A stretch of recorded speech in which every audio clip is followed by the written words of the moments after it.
it has been 10 years since the first Apple Watch was released. And I remember the day vividly, Tim Cook on stage announcing the iPhone 6, the 6 Plus. It was big because we'd never had a Plus iPhone before, a big-sized iPhone. I thought it was crazy. Here I am now, the only one left thinking that big phones are mad. But we've all had to come along for that ride. But the big thing they announced that day was one more thing. And that's a big deal in the Apple world, to announce one more thing, and it was the Apple Watch. Now, at the time, I remember vividly them talking about things like Apple Pay, even opening hotel rooms with your watch. Of course, there was some health and fitness measures, but in reality, over the last 10 years, it's those health and fitness things that have come the furthest, while the design has just peaked and creaked towards where we are today. And now with the Apple Watch Series 10, we have, I think, the definitive Apple Watch. The Series 10, something I think that will be very hard to improve upon in future years, but of course, something Apple is challenged with all the time. 10 years on, you'd think Apple would be showcasing the evolution of the product and even having a big birthday party for it, but no. Apple doesn't look backwards. I don't know whether you noticed this over the years, but it's something I've picked up on over the last few years of interacting with Apple, their headquarters, walking through the buildings. They don't look backwards. There are artistic works on the wall that depict the first iPhone kind of pulled apart. There are beautiful renditions and drawings of Apple Park itself, but there's no museum at Apple Park. There's no look back in products at Apple stores.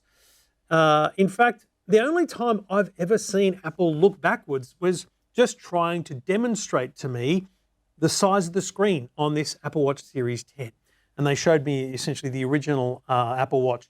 And what you probably don't remember is the Apple Watch originally looked like this, but the actual light-up screen on it was, a very small square in the center. So there was a large bezel around the outside of the actual screen before you got to the edges of the picture. But we got to a point here, this is the Series 8, where, you're really pushing the edges of the screen right towards the edge of the watch. And that's something they're going to struggle to do more of. But they will continue to push those boundaries. So the Series 10, where does it sit? It is thinner and bigger. And that's a big deal. This one here I've got here, so I've got two Series 10, the 42 and the 46 millimeter versions. So 46 is now the big size, if you like. And, it's a gorgeous looking watch. And this is their new watch face that, I don't know if you can quite tell there, but it kind of moves with the movement of the wrist. It's quite a beautiful thing. But when you get the old measure out and you measure, let me just calibrate here and make sure we're all good.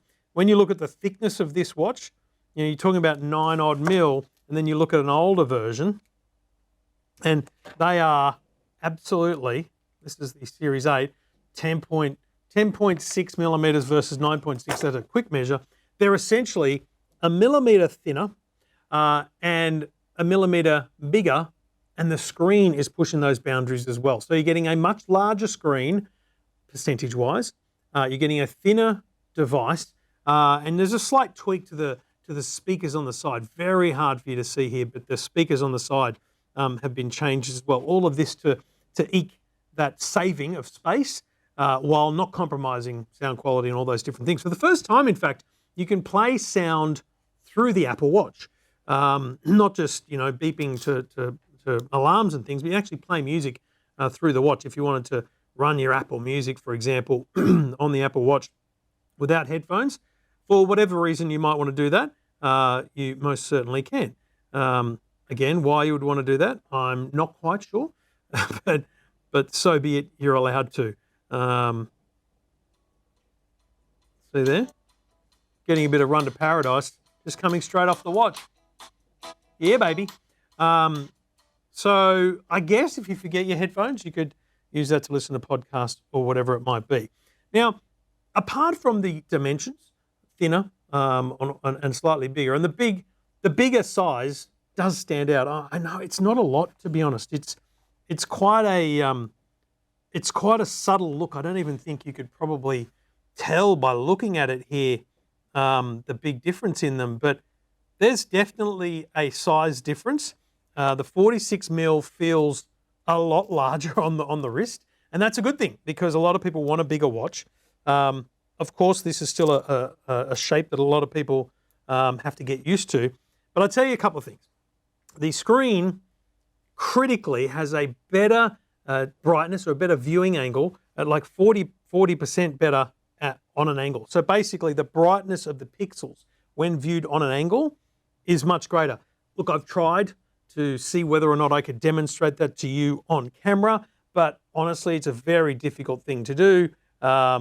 If I look at the brightness of the apps there, you can really see them on an angle. Does that look any different here on a Series 8? Not dramatically. Like you really can't dramatically see the difference. But they say that in simple terms, you're not always looking fair and square at your watch in the direct angle of the pixel. So when you're just glancing at it down there, you get a better look. It's all good. I'm not sure it's a radical thing, but in comparisons to other small smartwatch screens, it's an important measure for them to have. One of the big differences, though, if I can just show you here, if I put this into sleep mode, so this is in always on screen mode, you'll notice the second hand is ticking. So they've got it to a point where they can refresh the always on screen every second instead of every minute. So if we look into it, you'll know there's a second hand on an Apple Watch, there's a very smooth motion to it there. You can see that very smooth motion. But when it goes into always on mode, you get a much more analog watch-like result, which is tick, tick, tick. And I do love that. I think that when you're glancing down at your watch, sometimes you do want to see a second hand. Now, the watch faces need to be updated with that. I noticed my favorite Snoopy watch face doesn't do that yet, but hopefully that'll get an update at some point and you'll see those watch face improvements. Titanium now, instead of stainless steel, is a big move forward. Titanium comes in a slate, a gold, or a natural, and the aluminium version comes in a jet black, rose gold, or silver. Look, at $649, prices haven't changed much. It's still a beautiful watch, and it's a great improvement. This is not a watch to get if you're upgrading from the Series 9. I don't think there's going to be much for you to see there.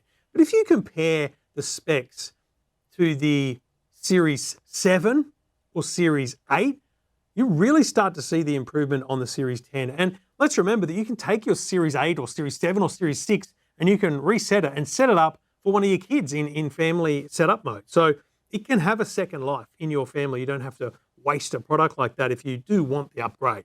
Now, taking off the Apple Watch Series 10, this is the behemoth that is getting the most attention. This is the Apple Watch Ultra 2 in black titanium.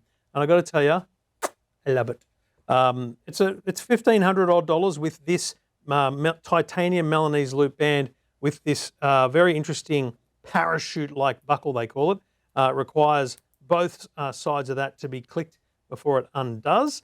I've found this to be a great watch band, but not as easy to put on in the morning. Like, I want a watch band that's really easy to click on, and I feel like I've got to find the sweet spot to slide it in.